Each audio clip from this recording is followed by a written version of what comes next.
સૂત્રાપાડામાં જેટીના કામમાં ચાલતા કથિત ભ્રષ્ટાચારની ફરિયાદ અંગે કાર્યવાહી કરવામાં નહીં આવે તો સૂત્રાપાડા પાલિકાના પ્રમુખ મનહર બારડ દ્વારા આંદોલનની ચીમકી ઉચ્ચારવામાં આવી છે। જેટીના કામમાં નબળી ગુણવત્તાની ફરિયાદ છતાં પગલાં ભરાતા ન હોવાની ફરિયાદ અંગે મામલતદાર ઉમેશ ગોવડાએ જણાવ્યું છે કે શ્રીપતિ એસોસિએટ પ્રાઇવેટ લિમિટેડ વતી કે પ્રભુ તથા મુકેશ બાબુ દ્વારા ગેરકાયદેસર કબજો કરી જગ્યા પચાવી પાડવા અંગે કાર્યવાહી કરવામાં આવશે।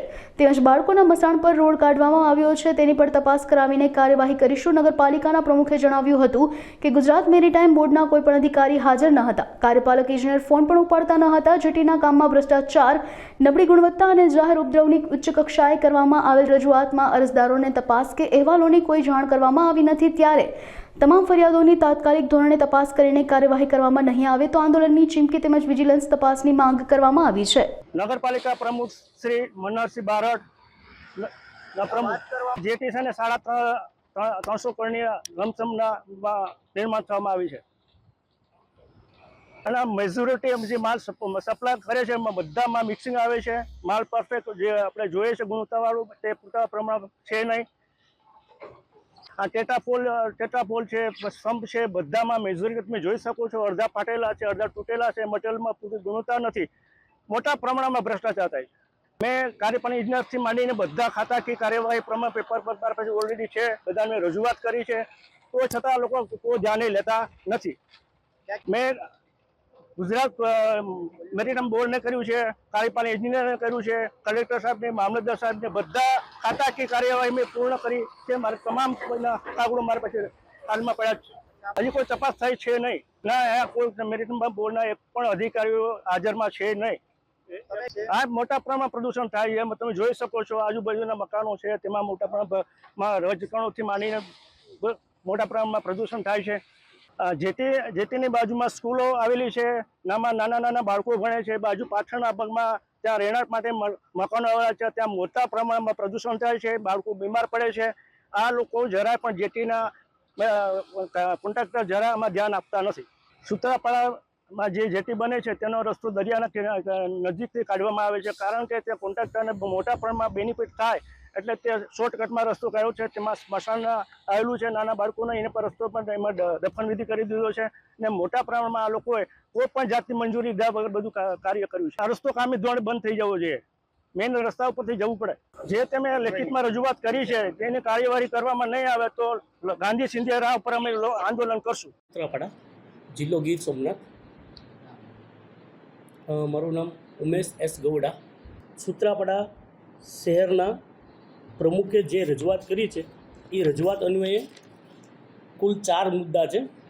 જે 4 મુદ્દા છે આની પહેલાં આ જ બાબતમાં એક રજૂઆત થઈ હતી, તે અન્વયે આની મૂળ રજૂઆત અત્યારે જે સૂત્રાપાડા બંદર ખાતે જે જેટીનું કામ ચાલુ છે ત્યાં એક સરકારી સર્વે નંબર આવેલો છે 2168।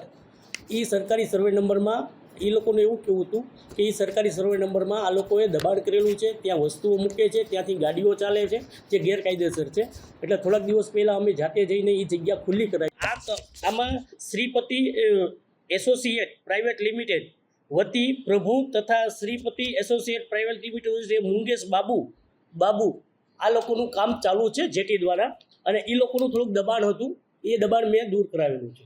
ગેરકાયદેસર જે દબાણ કર્યું હોય તો એની અમે નોટિસ આપીને તે દબાણ ખુલ્લું કરાવી શકીએ છીએ, અને જેટલા સમય સુધી એને ગેરકાયદેસર સરકારી જમીનનો ઉપયોગ કર્યો હોય તેના સરકારના નોર્મ્સ મુજબ અમે દંડ કરી શકીએ છીએ। હવે તે દિન અમે લઈને ગયા હતા ત્યારે અમે એને કીધું હતું, તો એ લોકોએ કીધું કે અમે અઠવાડિયાથી જ આવડું આ મૂકેલું છે, છતાં અમે એને કહીને બધું દબાણ દૂર કરાવેલું છે, દંડ કર્યો નથી। અને એકવાર વોર્નિંગ અમે આપીને આવ્યા છીએ કે હવે જો તમે આ સામાન કે તમારો કોઈ પણ વસ્તુ અમારી સરકારી જમીનમાં મૂકશો તો એનો અમે દંડ ફટકારશું। અને આ જે સામાન સ્મશાન બાળકનું આવેલું છે અંદર રોડ ઉપર જતાં, એ બાળકના સ્મશાનમાંથી આ લોકો હેવી વાહનો પસાર કરે છે, જેથી જ્યારે પણ આવું કોઈ બાળકનું સ્મશાન વિધિ થતી હોય અને એ તમે જો કોઈ મોટું વાહન ત્યાંથી પસાર કરવામાં આવે અને કોઈ અકસ્માત થાય તો એનો ભોગ સામાન્ય નાગરિક બને તેવી સંભાવના હોય। આથી એ રોડમાં ચકાસણી કરીને જરૂરી કાર્યવાહી કરવા માટે અમને જાણ કરેલ છે।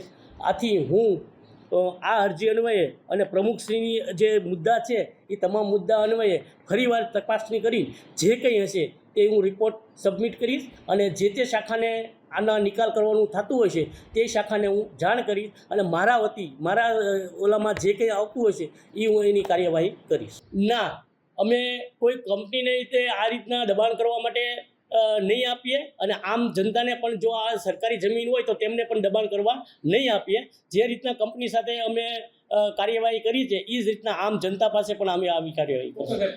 ના, આ વખત પહેલી વાર હતું એટલે એમને દંડ નથી લીધો, અઠવાડિયા પૂરતું જ એમને દબાણ કર્યું હતું. પણ હવે પછી જો એ દબાણ કરશે તો અમે દંડ પણ લેશું અને કાયદેસરની કાર્યવાહી પણ કરશું. અમે જ્યારે તપાસ કરવા ગયા, જ્યારે અરજી આવી અમારી પાસે અને ત્યારે અમે તપાસ કરવા ગયા ત્યારે એમને અમે પૂછ્યું કે ભાઈ આ કેટલા સમયથી અહીંયા કરેલું છે, તો એમને અમને કીધું ભાઈ અઠવાડિયાથી કરેલું છે.